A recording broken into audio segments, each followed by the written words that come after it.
Hi there, this is Harry and welcome back to my channel where we help you with your understanding of the English language, and today we're going to talk about some words and some synonyms, and the word I have for you is strange. So we're going to look at synonyms or other words and other ways to say strange. Strange can be a person, can be strange, a situation can be strange, so lots of events are strange events, something unusual, something different that is happening. So the first word I have for you is weird. Yeah, and weird we often use when we refer to a person. The actions that they have are weird or strange, or the way they behave is weird or strange. We say, oh, he's behaving quite weirdly, yeah, and use it there as an adverb. Or the way he talks is quite weird. Ooh, somebody talking a little bit weird or acting in a weird way, perhaps somewhat different from the way he usually acts. He's a little bit weird today. What is he doing? Yeah, it's a bit strange. I don't know. There must be some problem. Okay, so the word weird. The next word is bizarre. So just be careful with the pronunciation of that. Bizarre. Okay, it's spelled B-I, but we pronounce it bizarre. Okay, and bizarre again is another word for strange. So something that is bizarre is something really unusual and something that happens. So it's usually about a thing rather than a person. So let's talk about something that happened in the high street. When you arrived in the high street to do your weekly shopping, everything was blocked, all the roads were blocked off and you couldn't get up or you couldn't get down. So you said, this is a bit strange, it's really bizarre, I'm not sure what's happening. So you went home, parked the car, went back into the house and you switched on the radio or you checked on the internet and you found out that they were actually filming some new movie in your town or in your city. So that's the reason why the streets were blocked. But to you it was a little bizarre because you didn't know before you went. So bizarre. And the next word is odd, and again, pronunciation odd. Get that D sound at the end. It's O-double-D, O-D-D, odd. Yeah, and odd can be a person or a thing. We can have odd numbers, so even numbers 2, 4, 6, 8, 10. Uneven numbers or odd numbers 1, 3, 5, 7, 9, etc. Okay, so those are even and odd. But when somebody is odd, they behave in quite a strange way. He's an odd man, isn't he? Yeah. Oh, I've never understood him. He does things in a very peculiar way. He hangs his washing out when it's raining and he takes an umbrella out when the sun is shining. So he's a little bit odd, a little bit unusual. Things can be very odd when you can't find something. You are sure you put your keys on the table next to the front door, and when you go to leave the house you can't find the keys and you say, that's a little odd, I'm sure I put the keys there, I do it every day. And of course when you put your jacket on, there are the keys in your jacket pocket, so you hadn't really put them on the table where you usually put them. So yes, a little bit odd, but you did find them. And a person who behaves in an odd way, in an unusual way, different, or again, as we're looking at the word strange. Okay, so the word odd.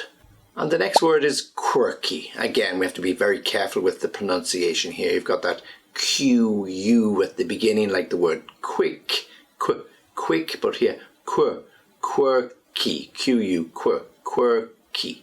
And when something is quirky, it's very unusual, but very different. We can often use it when we're describing somebody's dress sense. He's a quirky dresser, meaning it's different, but not just, you're wearing a suit and somebody else is wearing casual clothes. They're different. But when something's quirky, it's unusual, but perhaps suits his particular sense of style or his attitude. So he could come in dressed in t-shirts and shorts when everybody else is wearing long trousers and jackets. So yeah, he's a little bit quirky, but everybody understands him. Perhaps he lived in a very hot climate and now he's living in a cold climate. He still dresses the same way. So t-shirt and shorts when everybody else is dressed to suit the weather. So a little bit quirky. Or he could do some things that are a little bit quirky. Perhaps he has his lunch at breakfast time, or he has his breakfast in the middle of the day. You might describe that as slightly strange or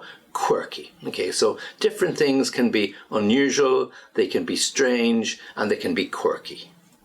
And the next word is eccentric. Again, be careful with the pronunciation. E-C, eccentric, eccentric. So when somebody is eccentric, they are usually very, very different. We often refer to the eccentric millionaire. It could be a billionaire because a million for lots of people is quite normal, but the eccentric billionaire or millionaire is somebody who does weird and strange things just because he can, just because he has the sort of money that will allow him to do things. So perhaps he drives a Rolls Royce, but he's got a chauffeur, so he's a little bit eccentric. Perhaps he still lives in the same street that he always lived in, but he has a very flamboyant, a very stylish lifestyle when everybody else around him is a little poorer, but he still likes to be seen in his neighbourhood, so he's a little bit eccentric. Perhaps he walks his dog and the dog has a pink coat and a big fluffy hat. Or that could be a little bit eccentric, a little bit strange. So when people are eccentric, they can be mistaken for being a little bit mad. So somebody says, oh, he's eccentric, he's really mad, or she's eccentric, she's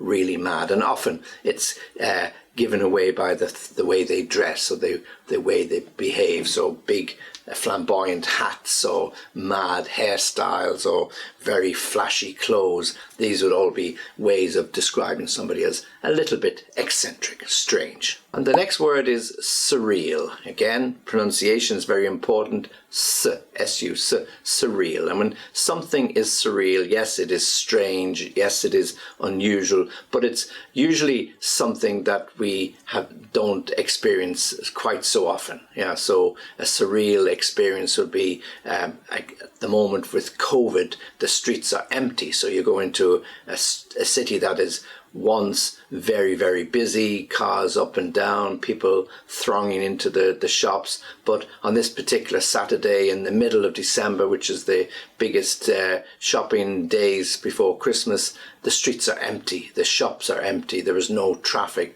except for a few taxis. This would be a surreal experience. You're not quite sure what has happened, as if somebody has come down from another planet and sucked all the people out of the streets and all the cars and everything and left you in this sort of no man's land with nobody around you. So you're walking the street completely empty. So a surreal experience, an unusual experience, or a strange experience. Or if you're sitting on the bank of a river and there's a bit of a fog or a mist, and when you look up or down the river, it looks like you're on another planet. This could be also a surreal experience. You're looking at something quite unique, quite different, something that you haven't experienced before. Surreal.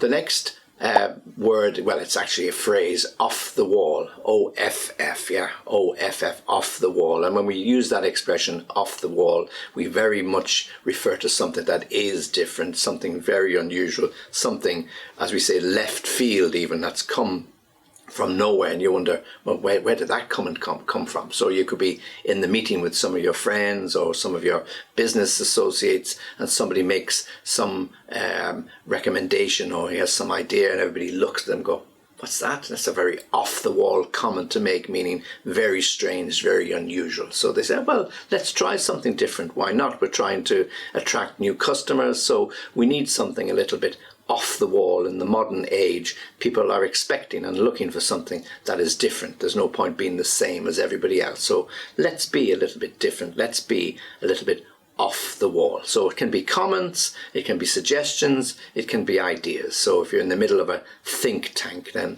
they're looking for new ideas. They're looking for somebody to come up with something completely different. And this is where people in the advertising world are really good. They can advertise a product and they can have some connection that you don't see, and it's really off the wall, but it gets you thinking and it gets you remembering the particular product. So off the wall, strange.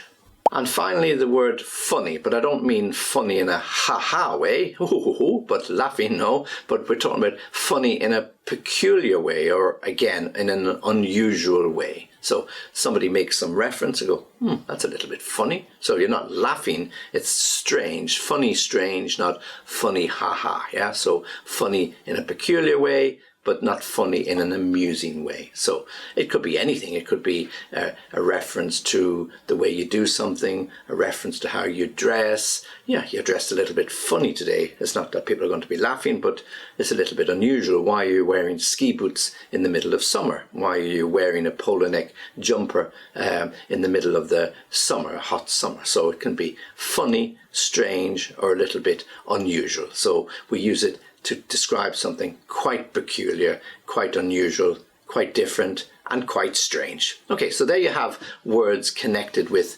strange. Let me give them to you again. So we've got weird, bizarre, odd, quirky, eccentric, surreal, off the wall, and funny. And we can also add in peculiar. I used two of them together in one example there, funny and or peculiar, but you can use them separately and they have similar meanings. And again, with peculiar, just be careful with the pronunciation. Peculiar, peculiar. Okay, just try that. Practice the pronunciation on some of those words that are a little bit strange, like bizarre and weird and quirky, eccentric, peculiar. So practice the pronunciation. Try to use them instead of using the word strange all the time. They're all synonymous for strange. And join me again soon. Remember to subscribe to our channel, and if you want to contact me, you can do so on www.englishlessonbyskype.com. Always happy to hear from you. Thanks very much, and join me again soon.